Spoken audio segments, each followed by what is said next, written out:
नमस्कार. आता आपण बनवणार आहोत गाजर रसमलाई. त्यासाठी घेतलंय मी साहित्य: गाजर, मिल्क पावडर, तूप, रवा, ड्रायफ्रुट्स, साखर, 1 कप दूध आणि इलायची. रसमलाई तयार करण्यासाठी पातेल्यामध्ये मी दूध अगोदरच गरम करायला ठेवलेले आहे. आता आपण हे दूध थोडं आटवून घेऊया. दूध लवकर घट्ट होण्यासाठी आपण त्यामध्ये 2 चमचे मिल्क पावडर ऍड करू.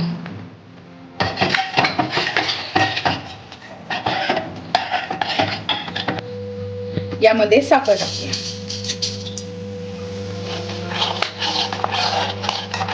आपलं दूध गरम होते तोवर आता आपण गाजर बारीक करूया. आपलं दूध आता घट्ट झालेलं आहे, त्यामध्ये ड्रायफ्रुट्स टाकू. आता मी एक उकळी काढून घेते. आता आपण कढई गरम करायला ठेवली, त्यामध्ये तूप टाकूया. तूप टाकून झालं, त्यामध्ये रवा भाजून घेऊया. 2 यामध्ये बारीक केलेले गाजर,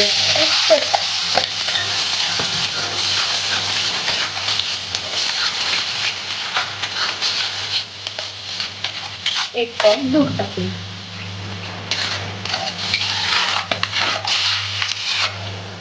आता आपण याला घट्ट गोळा होईल तोपर्यंत शिजवून घेऊया. यामध्ये आपण इलायची पावडर आणि साखर टाकून घेऊ. हे पूर्ण मिक्स करून घेऊ. आता याला शिजवून घेऊया. अशा प्रकारे हे घट्ट झालेलं आहे. आता याला आपण थंड करून याचे गोळे बनवून घेऊया. अशा प्रकारे आपले गोळे तयार झाले. आता आपण यांना या रसमलाईमध्ये टाकून घेऊ.